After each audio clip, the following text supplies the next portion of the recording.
All right, today we're talking bagels. New Yorkers take their bagels very seriously. They claim that you can't get a good bagel outside of New York City. I disagree. Homemade sourdough bagels can be made anywhere in any city with any water. All you need is a sourdough starter and a little bit of practice, and homemade bagels can be on your table every weekend. Let's get going.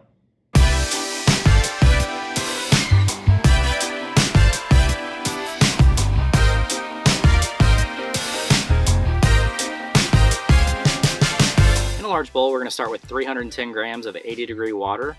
To that, we're going to add 350 grams of active sourdough starter. Mix the starter into the water.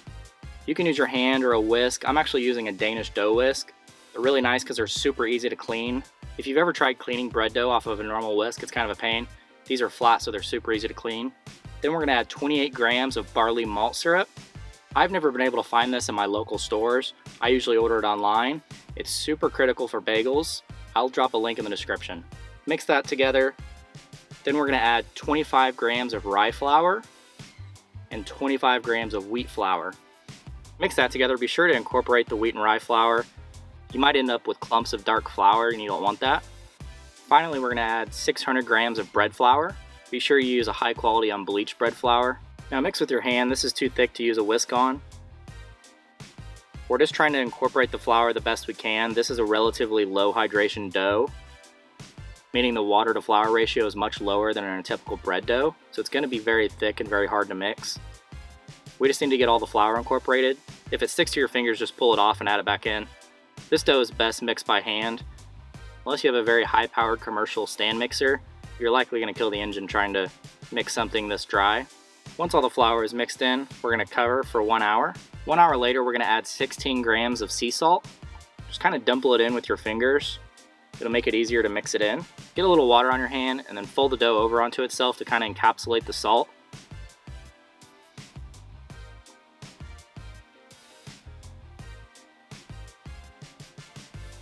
Then kind of squeeze the dough together. Get a little more water if you need to. And just keep turning it over on itself and pinching it together until the salt seems incorporated. It'll take a little time, but the salt will fully incorporate. Scoop the dough up against the side of the bowl to work in the rest of the salt. This is called the rhubarb method. Add water to your hand as needed so it doesn't stick. After about 5 minutes, your dough will come together and your bowl will magically be clean. We call that TV magic. Cover and let rest for 1 hour. 1 hour later, we're going to do our first stretch and fold. Pull the dough over onto itself from all 4 corners. Then flip over and kind of round up on itself to get a nice tight little ball. You're going to do 4 stretch and folds once every hour. After the final stretch and fold, let it rest for another hour. Then we're going to turn onto a lightly floured work surface. If you don't care if they're perfectly even, you can just eyeball it. Divide the dough in half, then divide those halves into halves, and so on until you get 8 relatively equal pieces. If you want to weigh them to see how close they are, if any of them are too big, cut a little piece off and add it to the ones that are too small. It's okay if you have a couple pieces of dough to make one bagel, just try not to have more than 2 or 3 pieces. Once you have your bagel dough scaled into 8 equal pieces, we're going to do a pre-shape. Take the dough, and I'm starting with one that has an extra piece of dough, and fold it over into a little ball, encapsulating the extra piece of dough. Turn it over, and then using your pinkies, kind of roll it against the table and round it.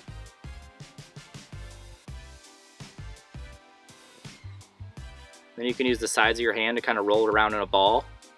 This is the same way you would round pizza dough.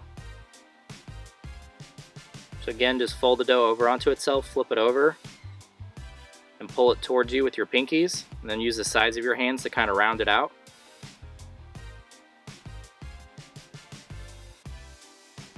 Once you have your 8 balls rolled out, cover them with a kitchen towel and come back in 20 minutes. Now there's 2 different ways to shape a bagel. The first one is pretty simple. You just literally poke a hole in it. It's easier if you put a little flour on it first. Poke a little hole on it and then kind of put your fingers in there and stretch it out. If it starts sticking, add a little more flour. Then you can put your fingers in there and kind of roll it against the table if one side's thicker than the other. And this will sort of even it out. That's really all there is to it. Be sure to pop any bubbles. That's the way most people do it. I actually prefer a different method. Put it on a lightly floured work surface and roll it out into a log. It's going to resist rolling out. It's going to be the dough is going to be pretty springy. It's not going to want to roll out very well. If you try to stretch it, you'll see that there's not a lot of give to it. Roll out your pieces and then cover with a kitchen towel for 20 minutes. After letting your dough rest for 20 minutes, you'll see that your dough has a lot more forgiveness. It's a little looser. That means it's perfect for shaping. Roll it out just a tiny bit more just to get it a little longer. And then round it out and overlap it by about an inch. And then you're just going to pinch where the seams are. You don't want to try to pinch the entire thing together because then you'll end up with a really skinny side. So just pinch it where the seams are.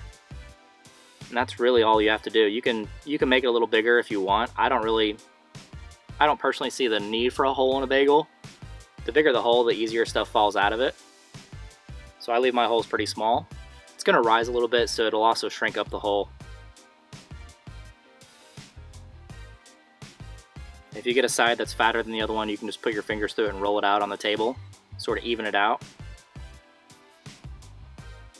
Make sure you pop any bubbles and that your seams are sealed. Once your bagels are all shaped, put them on a sheet pan with parchment that's lightly sprayed with nonstick spray, and put another piece of parchment that's been sprayed with nonstick spray on top. Then wrap the entire thing in plastic wrap and put in your refrigerator overnight. The next day, pull your bagels out of the refrigerator about an hour before you're ready to cook them. They should be a little puffier than when you put them away. Get a pot of water on the stove. We're going to add about 2 tablespoons of the barley malt syrup and then a tablespoon of baking soda. Bring that to a boil. And once your water comes to a boil, gently lower them into the water. You don't want to overcrowd your pan. You can only fit, depending on the size of your pan, maybe 2 or 3. They are going to grow a little bit in the water. You also don't want to cool the water down too much. It's okay if it stops boiling, but it needs to be hot. We're going to let the bagels cook for about a minute on each side. It's kind of awkward to do from behind the camera, but try to flip the bagels away from you so you don't splash hot water on yourself. Once the bagels come out of the water, put them back on a sheet pan with greased parchment paper. And at this point, you can season with whatever you want. You can leave them plain. You can do this is an everything seasoning. You can do poppy seeds. You can do really whatever you want. Bake them in a 450-degree oven for about 10 minutes or until golden brown. When they come out, put them on a wired rack and let them cool. And that's all you got to do to make a chewy, delicious New York style bagel. Be sure to like and subscribe.